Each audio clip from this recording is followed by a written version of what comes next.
কোরআনে আল্লাহ বলেছেন, আমি আল্লাহ যাকে বিপদগ্রস্ত করি পৃথিবীর কেউ তাকে বাঁচাইতে পারে না, আর আমি আল্লাহ যার উপরে রহমত করি পৃথিবীর কোনো বিপদ তাকে স্পর্শ করতে পারে। আমাদের হেফাজতকারী কে? হাসবুনাল্লাহু ওয়া নি'মাল ওয়াকিল ওয়া নি'মাল মাওলা ওয়া নি'মান নাসির। বিপদে পড়লে সাহায্য করবেন কে? মুমিনরা সাহায্য চাইবে কার কাছে? সুতরাং আল্লাহ বললেন, দুইটা অপরাধ করলে জাহান্নামে যাবা। এক নাম্বার সীমা লঙ্ঘন যদি করো, দুই নাম্বার এই পৃথিবীর জীবনটাকে যদি প্রাধান্য দাও। বলেন তো আমরা কি দুনিয়াকে প্রাধান্য দেই নাকি আখিরাতকে? কথা বলেন। যদি আখিরাতকে প্রাধান্য দিতাম, মুয়াজ্জিন বলে হাইয়া আলাস সালাহ, নামাজে আসো, আমরা কাজে যাই, ঠিকই না? মুয়াজ্জিন বলে হাইয়া আলাল ফালাহ, কল্যাণের দিকে আসো, তার মানে নামাজে আসলেই তোমার জীবনটা কল্যাণময় করে দেবেন কে? ওয়াদাকার। আল্লাহ কি ওয়াদা বরখেলাপ করেন? ইন্নাল্লাহা লা ইয়াখলিফুল মিআদ। আল্লাহ কখনো ওয়াদা বরখেলাপ করে? কিন্তু আল্লাহর কথা বিশ্বাস হয় না। আল্লাহ পাক মুয়াজ্জিনকে এজেন্ট রেখেছেন। মুয়াজ্জিন তার বাপের ডাক ডাকে না। কথা বলেন। এই আজানের শব্দগুলো শিখিয়েছেন কে? আজানের ইতিহাস পড়ে দেখেন, আল্লাহ পাক স্বপ্ন যোগে এই আজানের শব্দগুলো আল্লাহ নিজেই শিক্ষা দিয়েছেন। কথা বলেন। সুতরাং আল্লাহ ডাকছেন হাইয়া আলাস সালাহ, নামাজের দিকে আসো। ও কালুপাড়ার মুসলমান, যদি আমরা আখিরাতকে প্রাধান্য দিতাম, বলেন তো নামাজ বাদ দিয়া কাজে থাকতে পারতাম নাকি? কথা বলেন। আল্লাহ বলেছেন, ইজা নুদিয়া লিসসালাতি মিন ইয়াউমিল জুমআ ফাসাউ ইলা যিকরিল্লাহ। যখন আজান দেয় সাথে সাথে জুমায় চলে যাও, জামাতের সাথে নামাজ পড়ো। ওয়াজারুল বাইয়া, তোমাদের ব্যবসা, তোমাদের কাজ, তোমাদের দোকান, তোমাদের চাকরি সব বন্ধ রাখার নির্দেশ দিয়েছেন কে? জালিকুম খায়রুল লাকুম ইন কুনতুম তা'লামুন। ও বান্দারা, তোমরা বুঝতেছো না? নামাজ বাদ দিয়া তোমরা যতই কাজ করো, আমি আল্লাহ সমৃদ্ধি দান করব না। অতএব নামাজটাকে প্রাধান্য দিলে আল্লাহ পাক বরকত দেওয়ার ক্ষমতা আছে না নাই? সুতরাং আল্লাহ বলতেছেন, যারা দুনিয়ার জীবনকে প্রাধান্য দেয়, আমরা দুনিয়া নিয়ে ব্যস্ত হয়ে গেছি কিনা? কথা বলেন। পবিত্র কুরআনের 14 নাম্বার সূরা বের করবেন, সূরার নাম সূরা ইব্রাহিম, 4 নাম্বার আয়াত। আল্লাহ বলেন, আল্লাযীনা ইস্তাহিব্বুনাল হায়াতাদ দুনিয়া আলাল আখিরাহ ওয়া ইয়াসুদ্দুনা আন সাবিলিল্লাহ ওয়া ইয়াবগুনাহা ইওয়াজা। তিনটা অপরাধ যারা করবে এরা কশিনকালে হেদায়েত পাবে না। কথাকার। এক নাম্বার, যারা দুনিয়ার জীবনকে আখিরাতের তুলনায় বেশি প্রাধান্য দেয়, ওয়া ইয়াসুদ্দুনা আন সাবিলিল্লাহ, মানুষকে আল্লাহর জমিনে আল্লাহর দিন প্রতিষ্ঠার কাজে বাধা দেয়। ওয়া ইয়াবগুনাহা ইওয়াজা, বরঞ্চ যারা আল্লাহর জমিনে আল্লাহর দিন প্রতিষ্ঠার কথা বলে তাদের দোষ খুঁজে খুঁজে বের করে। আছে না নাই? কথা বলেন, আছে না নাই? কথাকার। বাসায় গিয়ে দেখবেন কোরআন শরীফ সামনে 14 নাম্বার সূরা ইব্রাহিম 4 নাম্বার আয়াত। আল্লাহ বলেছেন, যারা দুনিয়ার জীবনকে প্রাধান্য দেবে আখিরাতের তুলনায় এবং মানুষকে ভালো কাজ করতে বাধা দেবে, এবং যারা ভালো কাজ করে তাদের পিছনে লেগে তাদের দোষ খুঁজে খুঁজে বের করবে, আল্লাহ বলেছেন এরা কখনো পথ খুঁজে পাবে না। নাউজুবিল্লাহ। সুতরাং দুনিয়াকে প্রাধান্য দেব নাকি আখিরাতকে? বলেন। আমরা আল্লাহর কাছে আমাদের জান মাল বিক্রি করে দিয়েছি, ঠিকই না? আল্লাহ বলেছেন, ইন্নাল্লাহা হাশতারা মিনাল মুমিনিনা আনফুসাহুম ওয়া আমওয়ালাহুম বিআন্না লাহুমুল জান্নাহ। আল্লাহু আকবার। আল্লাহ বলেন, ইন্নাল্লাহা হাশতারা, নিশ্চয় আমি আল্লাহ কিনে নিয়েছি, মিনাল মুমিনিনা, মুমিনদের কাছ থেকে, আমওয়ালাহুম, তাদের সম্পদ, ও আনফুসাহুম, এবং তাদের জান, বিআন্না লাহুমুল জান্নাহ, জান্নাতের বিনিময়ে। কিসের বিনিময়ে? আল্লাহ আপনাকে জান্নাত দিয়েছেন আর আপনার কাছ থেকে কিনে নিয়েছেন আপনার জান এবং মাল। এখন বলেন, আপনি জান্নাত চান নাকি জানমাল চান? কথা বলেন। গরু বিক্রি করে না কোরবানির সময়? বাজার থেকে না কিনে অমুকের গরুটা ভালো, টাকা পয়সা দিয়ে আসে, বলে যে তোর বাড়ির 2-3 দিন থাও, কোরবানির দিন সকালবেলা নিয়ে আসিয়া কোরবানি দেবো। এমন হয় কি না? টাকা পেইড করে দিয়েছি, এখন গরুর মালিককে। কথা বলেন, কথা বলেন। টাকা দিয়েছি, গরুর মালিক এখন আমি, ঠিক কি না? এখন আমি রহিম করিম যদু মধু যাকে ইচ্ছা যদি পাঠায় দেই যে ওর বাড়িতে আমার গরুটা রাখা আছে, নিয়ে আয়। বলেন তো যেই ব্যক্তি টাকা পাইছে, অনেক গরুর ব্যবসায়ী এখানে আছেন আশেপাশে, বলেন তো গরু দিতে বাধ্য কিনা? যদি বলেন যে না গরু দেব না, এটা হবে? কোনো আইনে খাটবে? একটা পাগলও বলবে তুই টাকা পাইছিস, তুই আর গরু রাখবি কেন? গরুর মালিক গরু নিতে আসছে, কাকে পাঠাইছে তার হাতে দিয়ে দে, ঠিক কিনা? তো এই কথাটা যদি বোঝেন, এর চাইতে সহজ কথা আর হতে পারে না। আল্লাহ বলতেছেন ইন্নাল্লাহ আশতারা, নিশ্চয়ই আমি আল্লাহ মুমিনদের কাছ থেকে তাদের মাল এবং তাদের জান কিনে নিয়েছি। বি আন্না লাহুমুল জান্নাহ, কিসের বিনিময়ে? জান্নাতের বিনিময়ে। পরের আয়াতে আল্লাহ বলেছেন সুতরাং তারা আল্লাহর জমিনে আল্লাহর দ্বীন প্রতিষ্ঠার জন্য সংগ্রাম করবে। ফায়াকতুলুনা ওয়া ইউকতালুন, হয় মারবে না হয় মরবে, জীবনের মায়া তারা করবে। এখন কেউ যদি বলে যে না না না, আমার জান আমার সময়, ওই ইউনিয়ন সভাপতি ডাকছে কেন যাইতে হবে? আমার আলু তোলার কাজ আছে, আমার ধান কাটার কাজ আছে, কিসের শোডাউন, কিসের কি, আমার কাজ থুইয়া কেন যাব? আছে না নাই? আল্লাহ বলতেছে জানো আমার মালও আমার, জান্নাতের মালিক তুই, সুতরাং জান্নাত যদি পাইতে চাইস জানো আমার রাস্তায় ব্যয় করতে হবে, মালও আমার রাস্তায় ব্যয় করার নির্দেশ দিয়েছেন কে? বলে হুজুর এখনো তো জান দেওয়ার সময় আসে নাই, গজওয়ায়ে হিন্দ শুরু হবে, ইমাম মাহদি আসবে লাঠি ছোড়া নিয়ে, তখন বের হব। বলে না না, বলে গণতন্ত্র তো জায়েজ নাই, কিসের ভোটাভুটি? খেলাফত প্রতিষ্ঠা হবে, ঘুমায় ঘুমায় খেলাফত প্রতিষ্ঠিত হবে, ঠিক কি না? আমরাও চাই খেলাফত প্রতিষ্ঠিত হোক, কিন্তু তার মানে এইটা না যে আমরা সুবহানাল্লাহ তাসবিহ গুনবো, আমরা তাবলীগের চিল্লা দেব, আমরা পীরের মুরিদ হয়ে খানকায় বসে থাকবো, আর ওই সমস্ত সচিবালয়, সংসদ ভবন, সব চেয়ারগুলো নাস্তিকরা দখল করবে। এটা কি হতে পারে? আপনি কিসের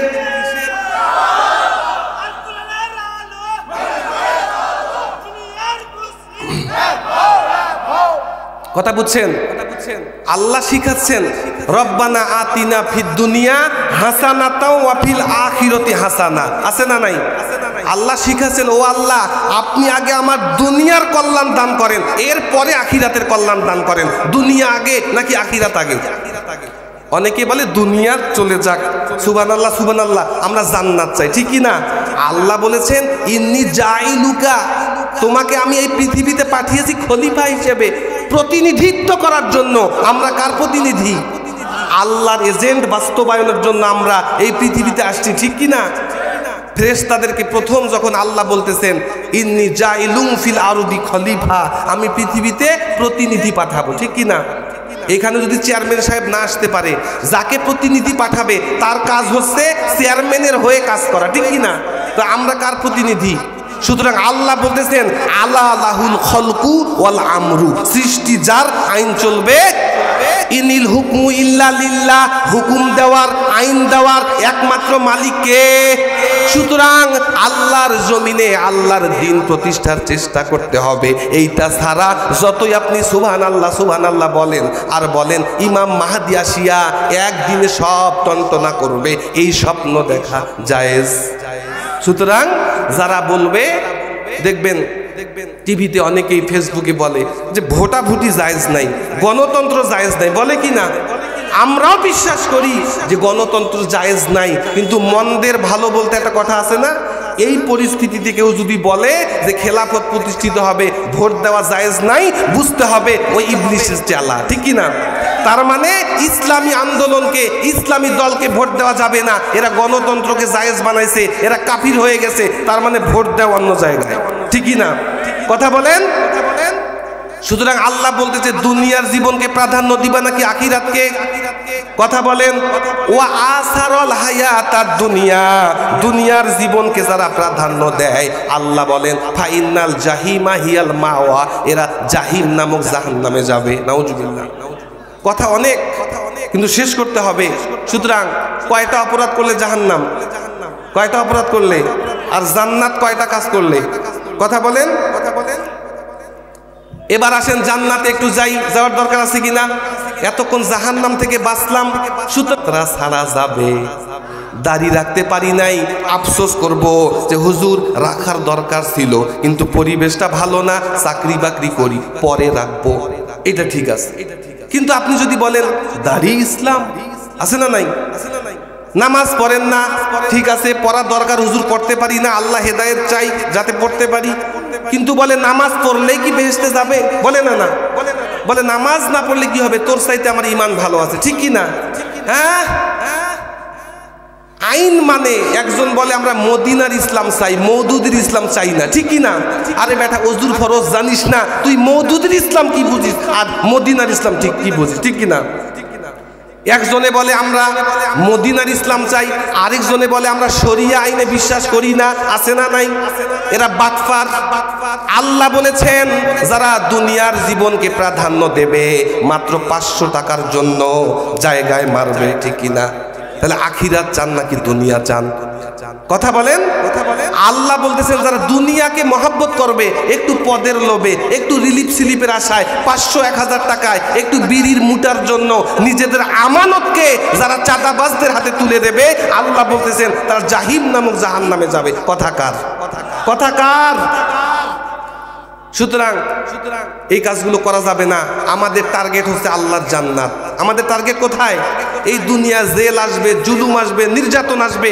আমি মাঝে মাঝে চিন্তা করি, এটিএম আজহার বৃদ্ধ হয়ে গেছেন, 14 বছর কারাগারে তিনি ছিলেন। তার সাক্ষাৎকার কয়েকদিন আগে টিভিতে শুনলাম। আহারে কষ্টের জীবন, আহারে ফ্যান নাই, ঘুমানোর জায়গা নাই। আল্লামা সাইদি নিজের থেকে একটা কম্বল নাকি আজহার ভাইকে দিয়ে গেছে। আল্লাহু আকবার। এত কষ্ট করে একটা লোক বের হইল, আমার মতো হুজুর হইলে ওগুলা তওবা তাগির পরে ওই জামাত শিবির সারিয়া আমি আল্লাহ আল্লাহ করে তাবলীগের চিল্লায় যাইতাম কিনা? অথচ উনি বলতেছে আল্লাহ আমাকে বোনাস দিয়েছেন জীবন, আমি ফাঁসির মঞ্চ থেকে জনতার মঞ্চে আসছি, সুতরাং বাকিটা জীবন কার জন্য? এইটাই বলে ইন্না সলাতি ওয়া নুসুকি ওয়া মাহইয়া ওয়া মামাতি লিল্লাহি রাব্বিল। আমার নামাজ, আমার কুরবানি, আমার বেঁচে থাকা, আমার মৃত্যু সব কার জন্য? এই যে আমার কুরবানি বলতে খালি কিন্তু গরু কুরবানি না, আপনার সময় কুরবানি, আপনার স্বার্থ কুরবানি, আপনার চাকরি কুরবানি, আপনার অর্থ কুরবানি। আল্লাহ সন্তুষ্টির জন্য যা কিছু আপনি ত্যাগ করবেন সব কিছু কার কুরবানি? রাজি আছি সবাই? সুতরাং আল্লাহ পাক আমাদেরকে কবুল করেন। আর 2টা কাজ করলে আল্লাহর জান্নাত। কয়টা কাজ? ওয়া আম্মা মান খাফা মাকামা রাব্বিহি ওয়া নাহান নাফসা আনিল হাওয়া। আল্লাহর সামনে দাঁড়াইতে হবে। এই জীবন শেষ জীবন নয়। আমরা আমানতু বিল্লাহি ওয়া মালাইকাতিহি ওয়া কুতুবিহি মুখস্থ করেছি কিনা বলেন? লাস্টে বলা হচ্ছে ওয়াল বাসি বাদাল মাউত, মৃত্যুর পরে আবার কার কাছে উঠতে হবে? জোরে বলেন। মৃত্যু থেকে কেউ পালিয়ে বাঁচতে পারবে না।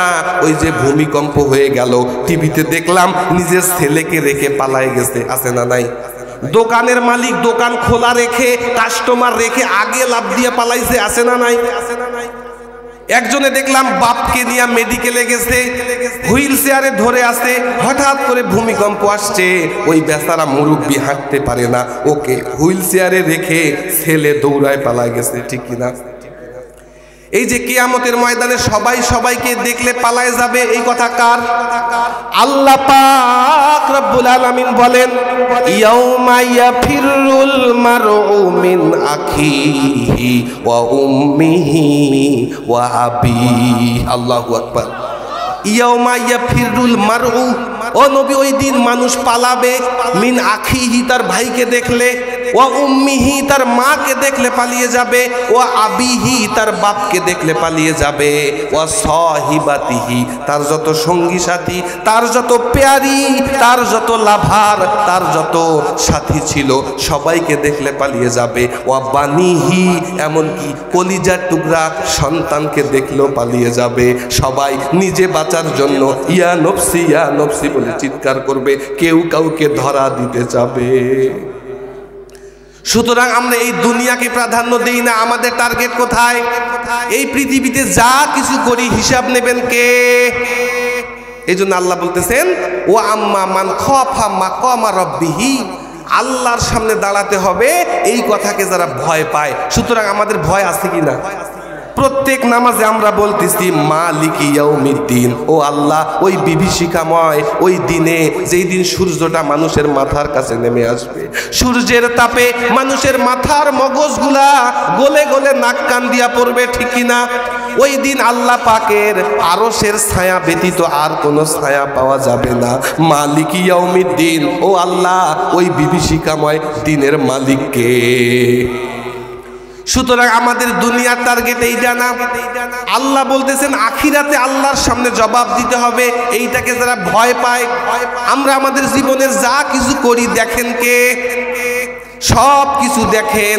আল্লাহ বলেছেন আমি আল্লাহ প্রত্যেকটা মানুষের ঘাড়ের মধ্যে একটা মেমোরি কার্ড সেট করেছি। কথাকার কথাকার কথাকার আল্লাহ বলেন আমি প্রত্যেক মানুষের ঘাড়ের মধ্যে একটা মেমোরি কার্ড সেট করেছি।